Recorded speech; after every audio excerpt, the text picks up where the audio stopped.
Hi guys, this is FireWave. I'm back with episode 5 of my Let's Dev series. So it's been a while since I last recorded and I've made a few progress with the game. So today I'm gonna show you the Outpost map, so the Outpost level where you have your base.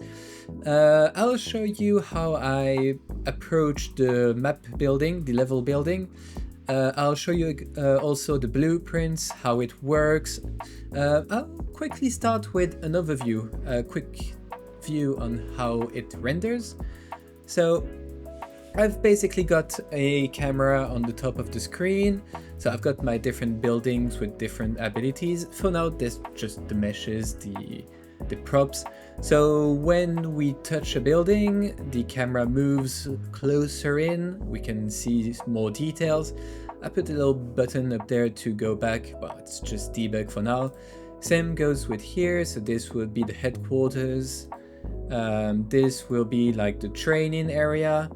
And the first one that you saw just there would be the garage, so sort of a vehicle transportation for roaming the map. And there's the walls where it's just junk wall for now, but everything that you see here will be upgradable.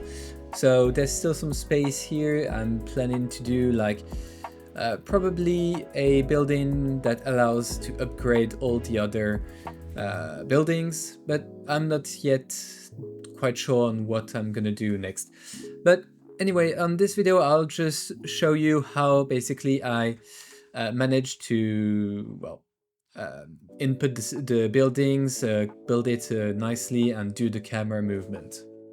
All right, so let's start with the building. So I'm just gonna show you this, which is in my content folder. Oh yeah, so quickly, just before I forget, 99% of my assets that I'm gonna use come from Synty store. So if you don't know, Synty store is, well, a huge library of assets. They're really good. You've got everything that you can possibly wish for. They've got UI, they've got animations. Well, unfortunately, they only have UI and animations working for Unity, but hopefully soon it'll be for Unreal as well. But anyway, if you're a developer looking to build a game, they've got some great packs. One I can recommend that's not really expensive is like a prototype one. Yeah, there it is. Really good to sort of build a simple level. They've got great tools. Only 10 euros, well, probably like $12. But yeah, that's just another great tip for you guys if you want to start making your own game.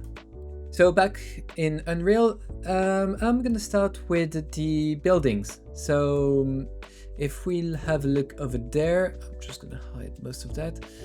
I've got a folder named BP, so BP for blueprints. And I've got something called managers. So I've got the Outpost 42 managers and the building manager. And I've got also some other blueprints, which is like the position to spawn different buildings, the walls, and so on. So let's open up the main manager that oversees pretty much everything. The Outpost 42 manager. So I'm loaded into a function. Let me exit that. Okay, so for now, there's not much. There's only a set overview camera. So this is a function that I've created. If we look on the left side, I've created 5 functions, which basically all manages the player's camera. So there's the wall, there's the headquarters, the garage, the training area, and the overview one. So if I go into one of them, it's pretty much always the same parameters functions. I get the player controller, I do the set view, target with blend, and this is a reference to the camera that I've placed in the world. So going back here, we can see that there are a few cameras. So we can see one here, another one just there. The overview one is all the way up there, that oversees the whole base. So you can see here on the left side that the cameras are well placed here nicely. And in the Outpost 52 manager, if I go back here, you can see that I've actually exposed those cameras as variable to use them in the blueprint. So going back there, so the overview camera function looks like that. The training one looks like that. Oh yeah, so I'll go into this widget just a bit later. But yeah, you can see get the player controller. So this is the set training camera. So Outpost training camera, so I'm getting the good one. Garage, same thing. Headquarters, same thing. And wall is pretty much the same thing. So I have a difference between the wall, headquarters, garage, and training cameras and the overview one. So first of all, I created an enumerator to sort of know which camera is the active one. So an enumerator is basically a sort of variable. So if I go into here, let's see, it was blueprints, outpost 42. Yeah, I created a folder called enums and active camera. So enumerators, you get them by just simply creating enumeration. You click there, and when you open them, you can create a list of strings basically. Yeah, so after changing to set camera, I set the enumerator to the active camera. So overview is overview, training is training, and so on. So why do I use this enumerator? So it's pretty simple. If I go back onto the level, so when I open the game, sometimes if I go here, for example, I could have touched the other buildings and basically the camera would go over there, and that's not something I wanted. So the enumerator sort of prevents that, and this is how. So back into my building folder, you can see if I go, for example, into the wall one, if I go into the parent, yeah, here we go. So the viewport of the parent is pretty empty, but basically if I click on self over there and go on the right side down, you can see there is a function that says on input touch begin or end. So I click plus on the end one. Oh, yeah, I'm just going to delete that because it's going to duplicate. And then here we go. So I do a check that sees, am I on the overview camera? So if it's true, then I can switch cameras. And if I am not on the overview camera, I don't do the switch. It basically prevents switching from one building to another while I'm not looking on the overview cam. Okay, so let me illustrate the bug. So if I were to directly go into the switch camera function, here we go. If I were, for example, on the headquarters and I accidentally touch the wall, oh, well, I'm put into the wall camera without it. Well, it's a mistake. So that's why I basically did that check and that function. So for the non-overview one, I create a widget. So the widget is just a temp button that's on the top left of the screen. When I press it, I basically call the Outpost manager and set the camera back to the overview selected one. And of course, remove from parent so that the widget, so that the button disappears. And this basically gives us, if I go back onto the level, here we go. So overview camera, I go on the wall, I got the button that appears to go back, and so on and so on. So to get that smooth transitions between two cameras, you will be looking for, here we go, the set view target with blend. So the smooth transition is actually done with this one, blend time. So it's basically the time to switch from one camera to another. So the longer the value, the longer it will take to switch from one camera to another. Shorter one, well, if you put 0, it will be instantaneous. So for example, training camera. So if I just switch that to 0 for a second so that you can see, I click on over there, training, up, instant. Let me just set it back to 1 because I like it when it's a bit smooth. Yeah, so I'll go into how I manage the buildings and how I spawn them.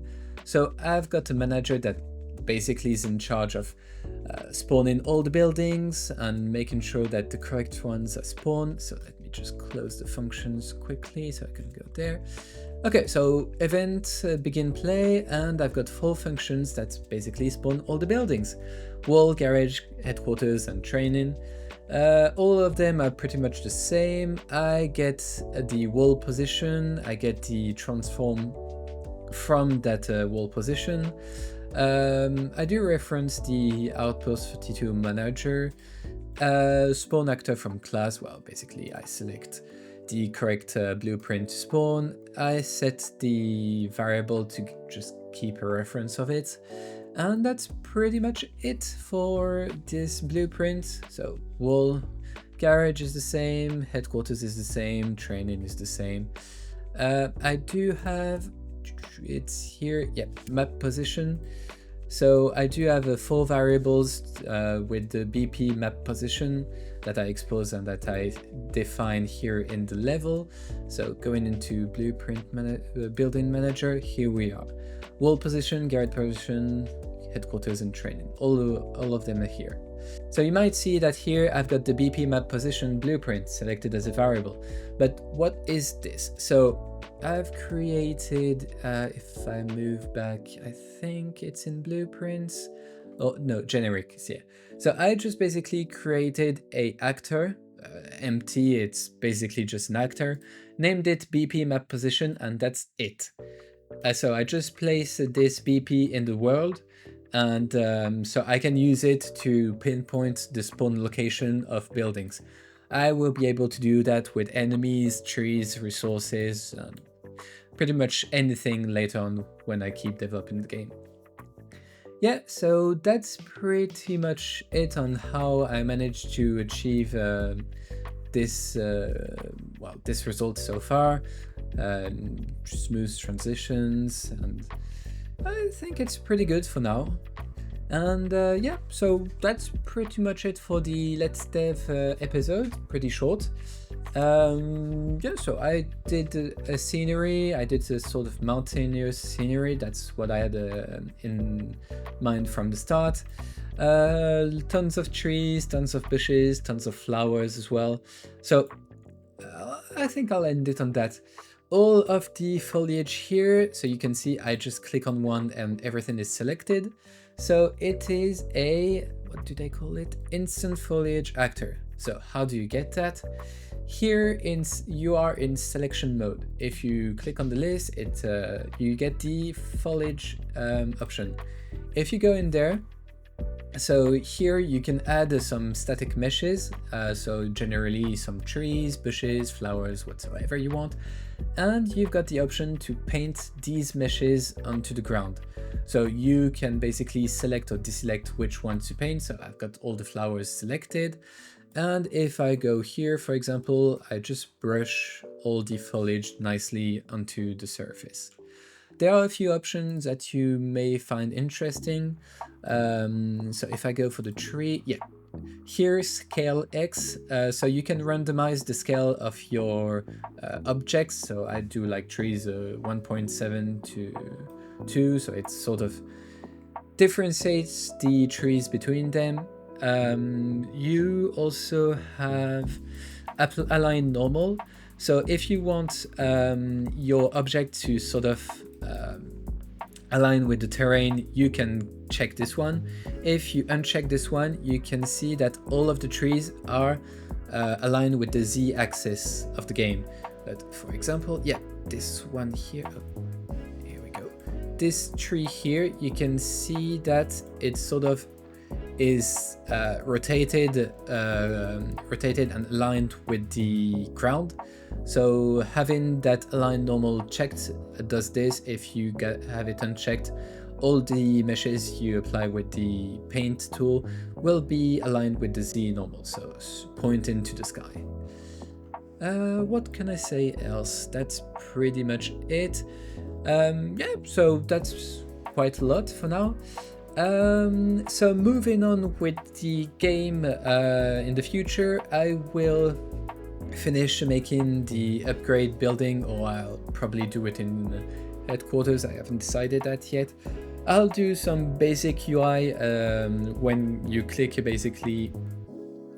a building, some basic UI to tell you, hey, you're in the garage, this is what you can do, and return to the go back to the view to view the camp.